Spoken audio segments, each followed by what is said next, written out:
Everything is mowed in the front. Decided to go with some single doubles again, except this time I inverted it, so the light stripes of the double are facing the road and the single stripe is dark toward the road. Doesn't look too bad. However, one thing I'm noticing is the stripe that used to be dark is not as light on this side. If I went over it a couple times, I was able to lighten it up a little bit more on this side. But predominantly the stripe that was light is predominantly more light than the other ones. It seems like the left side of the double is a little bit lighter. That's okay. Still don't look too bad in my opinion. Did the same thing to the other side. So this side is kind of pointing this way toward the driveway. And so this side, I did the same. So it points toward the driveway as well. Going this way. I also did a single double on this side. There we go.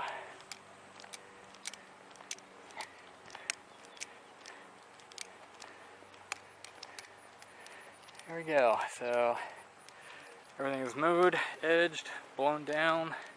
I did go ahead and mow the backyard and got that a little bit shorter, edged around there. What's up guys, welcome back for another week. So as you know in the previous video, I'm currently going through a backyard renovation. I'm pulling out the old deck that was almost as old as the house, roughly about 27 to 28 years old. It held up okay. There's some spots that were starting to fall apart, and some areas in the bump out of my house that was having some issues, and I couldn't see it because the deck was covering it. So we opted to take it down and put a patio in instead, and actually extend it a little bit so I could fit my grills and other things out in the into the patio area. So that's where I got so far. The deck is 100% down, minus I got my header boards over here. I've got to go through the house and get the carriage bolts out and knock these out.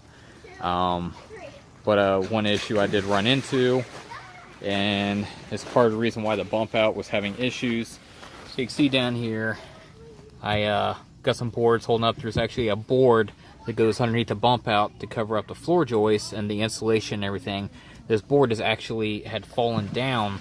And you can see by some of the nuts here and everything, I had some mice getting in, so I had to cover that back up. And I think the reason this had fallen down because of the header here. You can see this is loose. Back beneath, we've got, I don't know if you can see this or not, but anyway, the carriage bolt has run through here, and I believe the water had gotten to this board back here, and you can see the carriage bolt back there. So it actually had rotted out this board, which I believe over the course of the 25 years, however long it's been doing it, had rotted out that board, and it caused the that board to drop down. hence the mouse problem. So that's next on the list to try to get that fixed. But also because I took the deck down, my fence for the backyard was tying to the deck to be within code for the above ground pool. So I had to get the fence extended to basically replace the railing of the deck. So my fence guys just left. We got the fencing running up to the house now. This is where the deck railing was running. And while we're at it, I went ahead and had them put a gate in back here. So that way, instead of us having to walk all the way around the house and over to this side, we have another gate to be able to get out to this side of the yard. So we didn't think about it at the time when we had it put in. We didn't think we would need it. Over the past few years, like, it might have been a better idea. So we got that put in. So if you guys live in Cincinnati, hit up Cantrell Fence. Awesome guys. They're actually an old neighbor of mine. I grew up with Bill's son. Bill's the owner of Cantrell Fence, and Bill Lee, his son. I grew up with him, so I've known this family for almost 30 years. Great guys. So if you need fencing, definitely hit them up. So next up I need to do is get all this stuff cut up and get it out of here. And then once I get a word from the patio guys, I guess I'm going to go ahead and start preparing to take some glyphosate to the backyard and get my grass seed ordered. And that'll be the next step. And holy cow, this garden has really taken off. So inside of there, there's some cherry tomatoes, some beefsteak tomatoes, some cucumbers, which I absolutely hate, but my wife and kids love them. There's some peppers back there. You see a couple of them about ready to come off. Tons of tomatoes back there. So my mother-in-law and wife bought pretty much the same plants at the same time from the same nursery, and hers didn't nearly take off as good as this. But what I did with the soil this year is, since this is a raised garden bed, I put I believe it's 6 bags of the Scott's raised bed garden soil. Mixed that up in there. I even threw some Milorganite in there. Yes, we put that stuff on everything. And there's some strawberries there. And so then I took some peat moss and threw in there. I have my compost bin sitting, hiding back behind the playhouse. There you go, that big old black bin there. Used about half the bin and used compost, threw into the garden. And then when I had a ton of grass in the spring, I actually took quite a few bags of the grass clippings and threw in there, which is what you can see on top there to kind of hold the moisture in. And this thing just absolutely went crazy. And we've got a couple big bowls of the cherry tomatoes and everything else. Not yard related, but still plant related. Still cool, right? Alright, so one more thing here. The nuts edge, I put down another application here. Let's see if we can get down here. It has a huge amount of nuts edge that I had. Got other areas too that I've sprayed, but that was a last treatment I did about a week ago, and it's definitely killing it off. So some people, I believe it's mainly the Lawn Care Nut Facebook page, that ask about the nuts edge. It's typically I typically use Pro Sedge, which is I believe a generic of Sedge Hammer. So I only use that to take care of the nuts edge. Some other people say you can use Dismiss to get rid of the nuts edge, but from what I've read and understand, that does not kill the nuts edge. It only suppresses it, which means it basically just burns the foliage off of the plant. But you still have the seeds and nutlets underneath the ground, so it's going to come back up again, and then you have to respray. So you're not really killing off the nuts edge, you're only suppressing it versus the Sedge Hammer / Pro Sedge.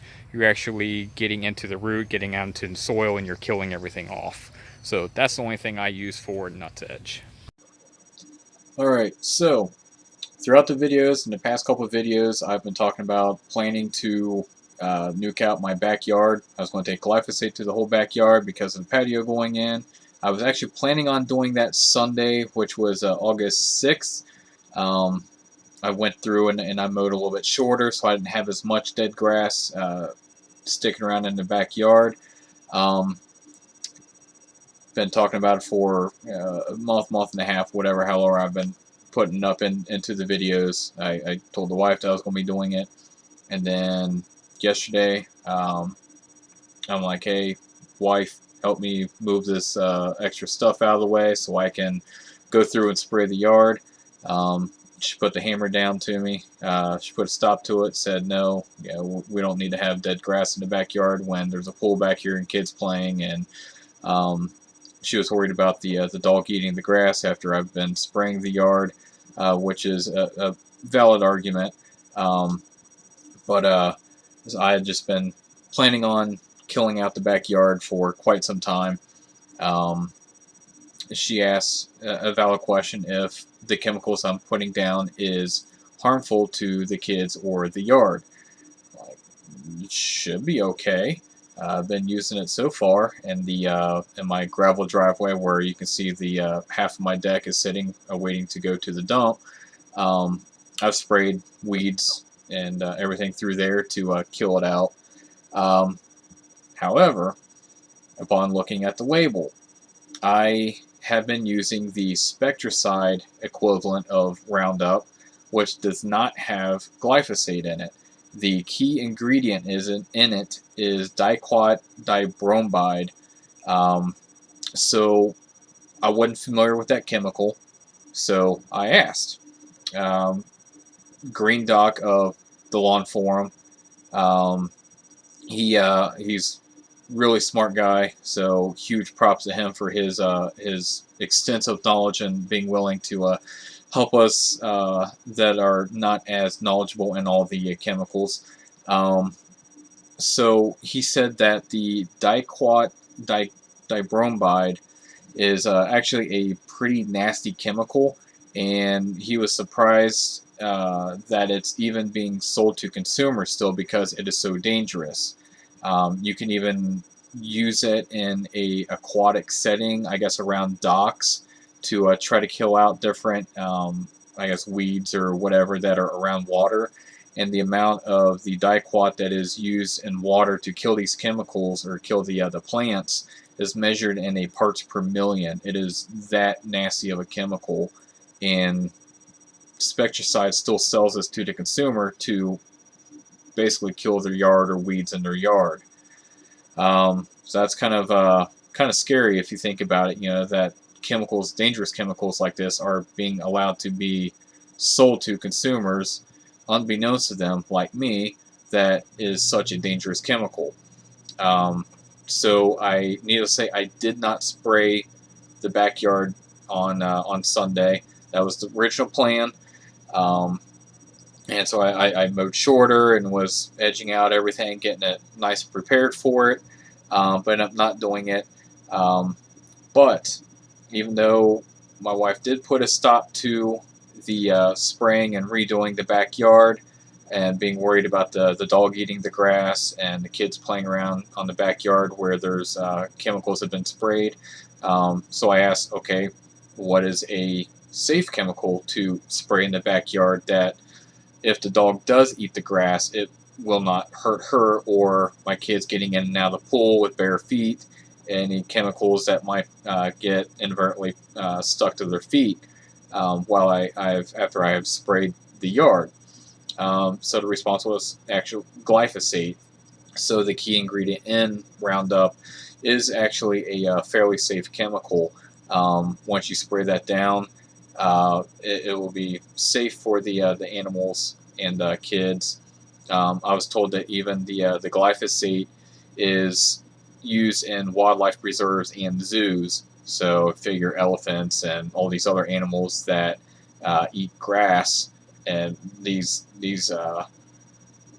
endangered and near extinct animals are around these chemicals, and it doesn't harm them. So it was the safest thing to use. So I will be, instead of using the Spectracide um, weed and grass killer, and that's the one with the Diquat. So if you go to Lowe's or Home Depot or whatever, it's the Spectracide weed and grass killers. I believe it says rain fast in 15 minutes, visible results in like as little as 3 hours. That's when it had the Diquat dibromide in it, and for what I understand now, completely avoid that stuff. It is dangerous and very harmful to you. So do not use it. Get the actual glyphosate. So I will be getting that, and instead of my plan of spraying the yard now and kind of going a few weeks, trying to water and see if any weeds pop up and spray again, and do that in a repetitive fashion until I am ready to seed, I will put down just the glyphosate and do a dose of tenacity. Since I have a little bit longer now, I'll go ahead and save up and I'll buy a bottle of tenacity, and I'll mix that Roundup and tenacity together, so I have a little bit of a pre-emergent that is still safe for the grass seed, and spray the glyphosate tenacity down. And right after that, then I will go through and I will do my overseeding, so that way I can kind of do everything together. And once that grass starts to die off, within another week or so afterwards, the new grass will start to germinate. So there'll be a little bit of time between the dead grass and the new grass coming up, but it won't be near as bad as if I'm going a full month with dead grass and then seeding and waiting another 2 weeks for that to germinate. So it's going to be a little bit quicker turnaround. And it was actually a good suggestion by both Green Doc and Matt Martin, aka the Grass Factor. They said, just spray it and then overseed right afterwards. So I believe that's what I'm going to do. So that will actually put me out August 7th now. So I've got 23, 24 days before I can go through and glyphosate. I'm still planning around that Memorial Day weekend once the pool gets closed off. Kids aren't in and out of the pool, so we can close that off, and then I should be able to put everything down, and that should be the new plan. All right, one last thing. So sorry this video has probably gotten a little bit screwy. The whole video I was originally planning on being around me killing off the backyard. So, and because it didn't happen, it kind of threw me in for a little bit of a loop. So I kind of edited around what I can. But stay tuned, and within the next few weeks, I will be preparing to really actually nuke out the backyard, since I didn't get to do it this weekend. But it will be coming just a little bit later than sooner.